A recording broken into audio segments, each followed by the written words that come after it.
la télé puissance Canal.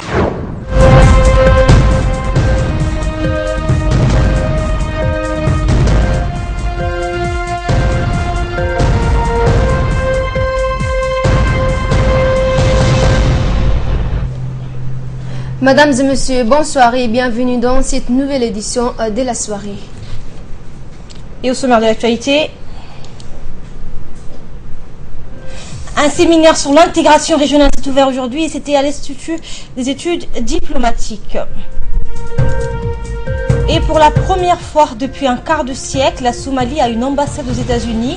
Le gouvernement somalien a rouvert son ambassade à Washington. Élément de réponse dans ce journal. Voilà pour le sommaire, mais avant de développer ces titres, ce message de condoléances, celui du président Guelleh qui a condamné avec force l'attaque terroriste au Mali. Le président de la République a adressé aujourd'hui un message de condoléances à son homologue malien, Ibrahim Boubacar Keïta, dans le pays. Précisément, un des plus grands hôtels de la capitale a fait l'objet hier d'une attaque terroriste ayant coûté la vie à une vingtaine de personnes. Dans son message, le président de la République a fait part de sa tristesse et vive émotion, formulant sa solidarité ainsi que celle du peuple et du gouvernement de Djibouti à la nation sœur malienne dans l'épreuve terrible de cette attaque terroriste. Nous déplorons de tels actes qui ont tendance à faire de l'Afrique un théâtre violent en contraire aux aspirations de développement et de prospérité de nos sociétés, a indiqué aussi les présidents de la République, formant le vœu que le Mali surmonte rapidement cette épreuve et poursuit l'œuvre déjà restaurée en grande partie de sa stabilité. Et vous avez certainement suivi le match Classico qui a opposé ce soir les deux équipes rivales d'Espagne, le FC Barcelone et le Real Madrid. Les supporters et admirateurs du FC Barcelone sont heureux ce soir car leur équipe a gagné sur un score de 4-0. Au moins 500 millions de téléspectateurs ont assisté à ce match. Même si le gouvernement espagnol n'a fait d'état d'aucune menace spécifique, toutes les précautions ont été prises pour encadrer cette affiche classée à haut risque, match de club le plus regardé au monde. Je vous le disais en titre, un séminaire sur l'intégration régionale intitulé Défis et opportunités, analyse des expériences internationales s'est ouvert aujourd'hui et c'était à l'Institut des études diplomatiques. Hamza Mohamed nous en dit plus dans ce commentaire.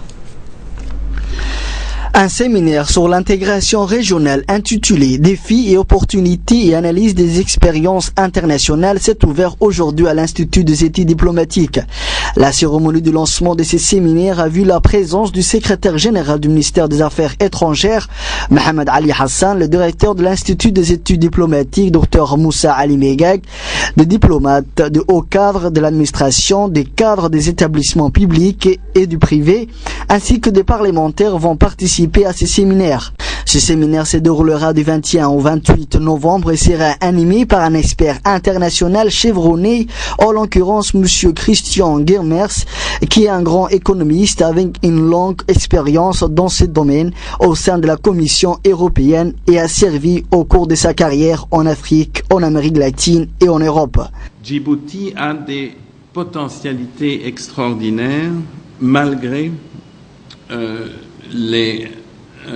certains des voisins qui, comme vous le savez, se débattent dans des difficultés horribles, des guerres et les conséquences de celles-ci, et ce n'est pas terminé malheureusement, et que Djibouti a un grand avenir dans cette intégration régionale, mais ça marchera dans la mesure où Djibouti pourra effectivement être à la hauteur, plus que ça, prendre un rôle de leader pour aider les pays voisins et pris dans leurs difficultés à arriver à mettre en place cette coopération qui est absolument indispensable pour résoudre ces problèmes et surtout pour assurer un développement soutenable dans toute la région.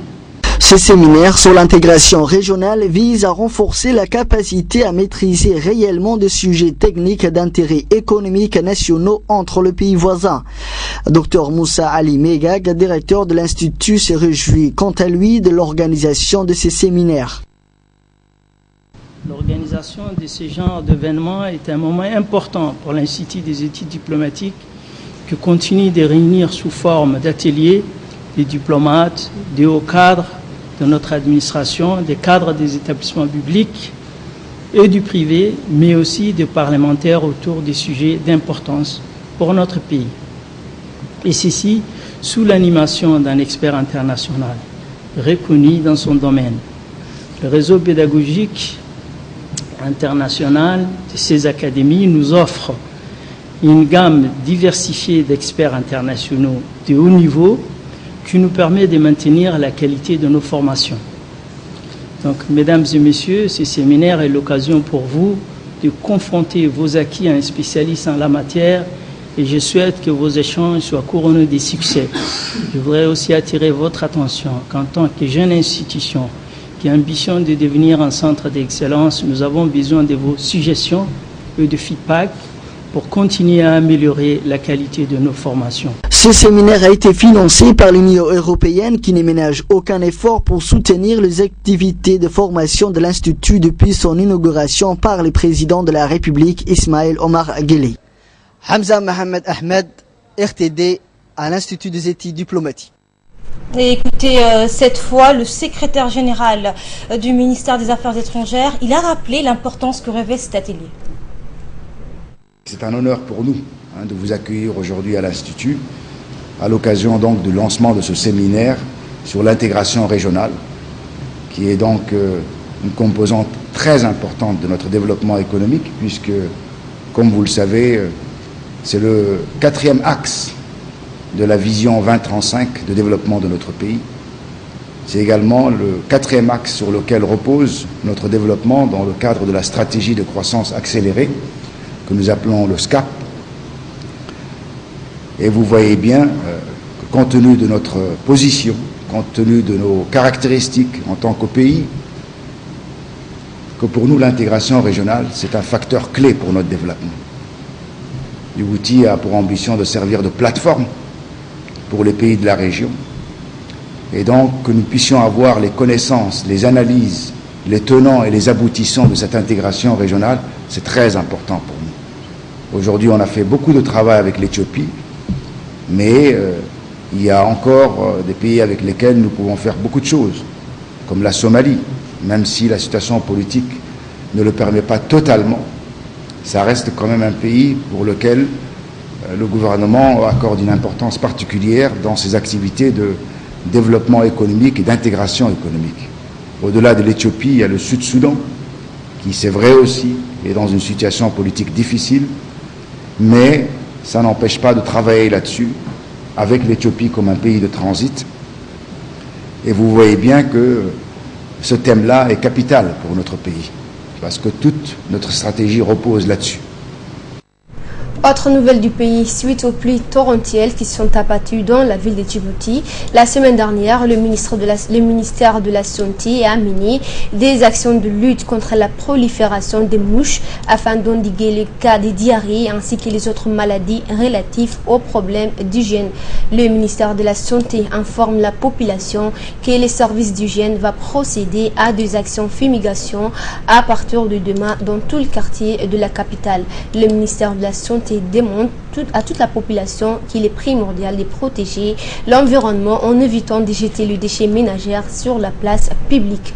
La direction ARTA ou l'association pour la promotion de l'éducation et du développement a organisé une caravane médicale dans la localité d'Oumar Djaga, dans cette même région. Cette dernière a regroupé 4 docteurs généralistes et une dizaine d'infirmiers. Écoutez les commentaires de Choukri Moussa.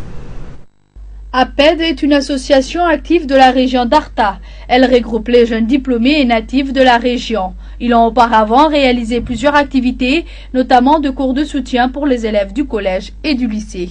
Des tournois d'organisation de nettoyage durant l'été à Ouéa étaient également organisés. L'association APED envisage à entreprendre d'autres activités comme le creusage de puits cimentés et le puits à profondeur moyen ainsi que la formation des pêcheurs de la région et des agro-éleveurs et la distribution de kits de stockage d'eau. L'association remercie la directrice de la Caisse nationale de sécurité sociale, Mme Anna Farah Assoué, pour la dotation des médicaments. L'association remercie également le préfet de la région d'Arta, Abdullahi Darar Oukié, pour son appui technique et le président du conseil régional d'Arta, Omar Jama'a, pour ses conseils. Et pour finir, l'association remercie le député Omar Waberimolo. Aujourd'hui, on vient ici pour la localité de Omar Jama'a pour effectuer une caravane médicale qui a regroupé l'ensemble de l'association APED. Nous remercions la directrice de la CNSS, Madame Hana Farah Assoué, qui nous a octroyé un don des médicaments. Nous remercions également le préfet d'Arta, Abdullah Dar Ouki, le président du conseil régional, pour son appui technique. Nous remercions également toutes les personnes qui ont contribué de près ou de loin pour la réalisation de ces caravanes. Nous avons pu soigner 80% sont des enfants. Et on reste au sud du pays, à Dikil cette fois, où une cérémonie de sensibilisation sur l'abandon total de la mutilation génitale féminin s'est déroulée dans la localité de Gourabous, de la région de Dikil ce week-end, et ce, dans le cadre du programme de la promotion de la protection des droits humains. Une cérémonie de sensibilisation et de débat marquée par le biais des scènes et des sketchs de poésie sur l'utilisation, sur la mutilation génitale féminine, suivie d'un débat général avec la communauté de cette localité. Organisé par les comités de gestion communautaire des Gourampous en collaboration avec l'UNFD et financé par l'UNICEF. Une forte participation de la communauté de Gourampous tels que les Uqal, les jeunes et les ulama ainsi que les superviseurs du projet ont pris part à la cérémonie. Après le sud, on vous emmène au nord. Les centres d'automatisation des femmes des Tadjoura a présidé ce matin par la doyenne des associations Hasna Hassantou qui a remis des certificats d'apprentissage en anglais aux jeunes qui ont suivi une formation de 8 mois en anglais. Eh bien, cette formation a été organisée en partenariat avec les forces armées américaines du camp Lémonier. La cérémonie de remise de formation a regroupé le préfet adjoint de la région, Omar Jama'a, le représentant du conseil régional, Idriss Ambassa, les représentants des forces armées américaines du camp Lémonier, ainsi que le directeur de l'école islamique de Tadjoura. Rappelons que le centre d'autonomisation de femmes de Tadjoura milite pour la formation des jeunes en anglais, en informatique et en couture, et dispose d'un centre opérationnel depuis une année maintenant.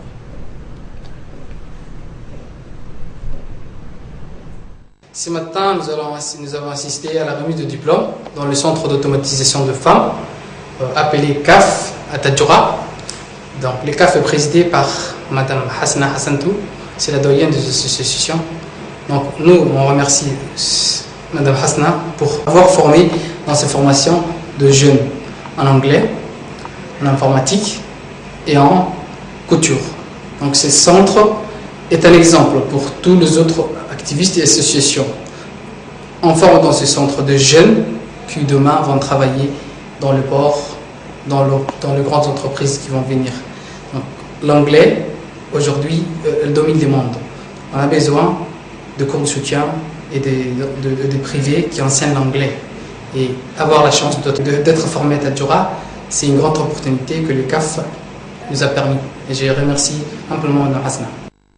Et direction l'Angleterre, où les membres de la diaspora djiboutienne installés au nord du pays, particulièrement dans les villes de Sheffield, Manchester, ont organisé une importante cérémonie dans leurs villes respectives pour exhorter le président de la République, Ismaïl Omar Guelleh, à briguer un 4e mandat dans les prochaines élections en 2016, en vue des progrès et des réalisations accomplies dans notre pays durant son 3e mandat.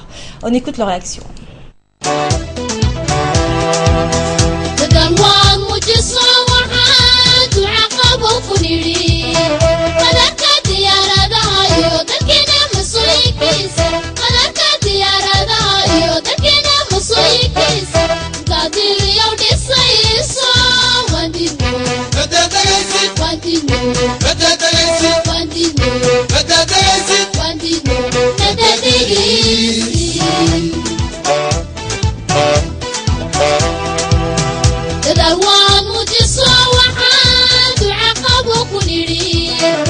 montaga afraad Ismaïl Omar Guelleh waxaan ka leenahay madaxweyne waa ku maasan tahay inta soo qabatay intii hore waxaan jecelnaynaa mar afraad iyo mar shanaadba si mudan ku soo noqotay insha Allah talada waxaan leenahay madaxweyne wax badan baad soo qabatay iminkana waad wadaa waxaan ku leenahay mar afraad iyo mar shanaad iyo mar toddobaadba ku soo noqo waxaan ku leenahay intaad adu xamil gabaysid hawsha wad caynaanka hay baan ku leenahay maanta waxa halkan iskugu kay keenay jaaliyaddan ku soo boqonay Reeshfield waxa weeyi inaan garab joogsano sida shicibka reer Djibouti ay u soo baxeen weyna waan daawanay anaguna waxaan isgarab taagnahay shicibka codsigiisa aan garab taagnahay waxaan rabnaa haddii dhaal iska qabanin Djibouti maanta waxa weeyaan aanu sanad uma ka soo maqanahay waxa wadanka isbedel ku dhacay waan wada ognahay waxaan leenahay hadduu caafimaadkiisa u saamaxo waxaan aad uga codsanaynaa madaxweyne Ismaaciil Cumar Geelle inuu mar afraad soo sharaxo oo dadka codsigiisa maqlo waxaan u rajaynaynaa caafimaad iyo cimri dharar inuu Ilaahay siiyo hawshaana Ilaahay inuu si wanaagsan ugu gargaaro waxaan leenahayna dee guul baan rajaynaynaa insha Allah horumarku halka ka sii socdo ani hay munaha baay ani hay Ismaaciil Cumar Geelle ani hay salaamata sini rubna maanta isku imaatinka iyagu wuxuu muhiimadiisu ay tahay in madaxweynahayna sharafta leh ee magaca leh ee maamuus kale ee intaasoo dhanba soo dadaalay ee wadankayaga xagga soo gaarsiiyay ee magacayaga xagga sare saaray Ismaaciil Cumar ha noolaado cimrigiisu ha dheeraado caafimaadka Allah ha siiyo Ismaaciil nooma baahna annaga u baahan Ismaaciil Cumar hawl weyn buu qabtay meel salaanu taagana in yar baa Ismaaciil oo ku hadhay walaal Ilaahay caafimaad ha ku siiyo cimrigaagana ha dheeraye afaraadka bal afaraadka baan ku leeyahay ogolow inta dambe ha hadho mar afaraadka shaqada marka dhamayso eed hawshaada aad dhamaysato Ilaahay sida doonto u naso waxa doonto qabso bal horta afartuna ogolow shanaad iyo lixaad ku dari maayo anagu inkasto cimri anagu aan ku baahanahay laakiin bar marka afaraadun hawsheeda dhamme hawshii aad qabatay dhulka ha ku dhifanin hanaga tagin noo joog jiro joog cimrigaagu ha dheeraado wala kullu rajulun cadiim imra waxaan intaan ku darayaa walaashay Khadra Maxamuud Xayd Ilaahay Khadra Maxamuud Xayd hawsha inta weyn way haysaa madaxweynaha intaasoo dhan way garab joogtay inta badanna way la qabatay inta garab joogi kartana Ilaahay iyadna la qabto waxaan leenahay madaxweynaha marwadaad u hambalyan ilaahay cimri dharar baan igu ducaynaynaa iyo caafimaad talabaad horta wixii aad soo qabatay wadankayga waan aragnaa muddadii ugu dambeysay aad haysayba nabad markay noqoto caafimaad markay noqoto nabadgelyada waxtarka horumarka dhaqaalaha dhismaha waan aragnaa indhahaygan ku aragnaa anako qurba joogno qurbaha siiba aad ugu raagnay intaana la soconay wadankayga horumarkiisa dadaalkiisa waxtarkiisa aad intaasna adigu madaxweyne gacanta aad ku soo haysay iyo marwadaada kugu taageerayso garabkaaga ahayd waan la soconaa waxaan leenahay madaxweyne hawl fiican baad qabatay iminkana waxaan ku rajaynaynaa inaad hawshii aad qabatay aad bilowday aad halkayga haddana aad ka sii wadood buuxiso oo ilaahayna kula garab qabto annakuna aan kugu taageereynaa fidas ku nimadana taageerno madaxweynaha Catherine Mondaagiisa waxaan ku raaxsanay umada ila maarta Djibouti oo dhan insha Allah madaxweyne doogu celi Catherine Faisanka oo inta ilaahay ma cimriga ku gaarsiiyay insha Allah maar caafimaadna ku soo rajayna insha Allah alaykum asalaam Ismaaciil Cumar Geelle waxaan u rajaynaynaa caafimaad iyo cimri dheer iyo inuu isu soo taago horumarkii uu gaarsiiyay booskii uu macnaha soo gaarsiiyay shacabkiisa iyo dalkiisa inuu halka ka sii wado oo uu mar afraad iyo mar shanaad iyo macnaha inta ay shacabku ka raaliga yihiin oo dhan inuu hoggaanka u hayo waxaan leenahay Monsieur Ismaaciil Cumar Geelle Catherine Monda please waxa salaamaya aabaha wadanka Ismaaciil Cumar Geelle iyo marwadiisa Khadra Maxamuud Xayd ba salaamaya salaan qaali aan wada salaamaya hawsha Allah ku fududanaanahay aabo jir oo joog oo noo hay Allah cimrigaaga Allah dheero salaam maanta waxa halkaas ku nimid soo siboorina madaxweynaha jamhuuriyadda Djibouti inuu mar afraad adii Ilaahay yiraahdo uu noogu noqdo annagana weydiisanayna marka afraad uu noo hay wax badan baad noo qabatay shaqada bar badan way noo dhimantay intaana hadii Ilaahay yiraahdo buuxsid ismaaciil cumar ayaa curiyey cid kale maan ku doorsanayna alla maye ugu celiyo mar kale. Un fait divers dans ce journal. La direction de la sécurité publique ont interpellé et arrêté des ressortissants d'origine zimbabwéenne qui ont commis un acte d'escroquerie sur une commerçante djiboutienne de la place. Écoutez les explications de la nation. Face à ce judice, les officiers de la police judiciaire de la brigade d'enquête et des délégations judiciaires en étroite collaboration avec la brigade de la voie publique ont réussi à mettre la main sur ces deux ressortissants zimbabwéens au moment où ils s'apprêtaient à quitter le territoire. La police du commissariat central a, au cours de cette opération, réussi à retrouver la somme de $20 000 dérobée à la commerçante djiboutienne. Rappelons que cette femme a transité dans divers pays de la sous-région, à savoir l'Éthiopie, la Tanzanie, l'Ouganda, le Kenya et l'Érythrée, mais aussi dans certains pays de l'Afrique de l'Ouest, à savoir le Burkina Faso et le Sénégal. Pour plus de précisions, écoutons le commandant adjoint de la brigade d'enquête et de délégation judiciaire, M. Ilmi Hassan Iltiré. Lui ont soutiré une somme d'argent de 3 540 000, correspondant à $20 000 US. Ces deux femmes escrocs lui ont remis une somme d'argent de $596, pour la plupart ont payé $1 au lieu de $20 000. Les auteurs de ces actes ont pris la fuite après avoir commis leur forfait. Face à ces préjudices énormes subis par une commerçante djiboutienne, les OBJ de la brigade d'enquête et de délégation judiciaire, appuyés par leurs collègues de la brigade de la voie publique, ont entamé des investigations approfondies en vue d'interpeller ces deux Zimbabwéennes. Ces investigations se sont avérées fructueuses car nous avons réussi, en l'espace de 3 heures, à les appréhender dans la salle d'embarquement de l'aéroport de Djibouti, alors que ces deux femmes s'apprêtaient à s'embarquer à bord d'un avion en partance vers Addis Abeba.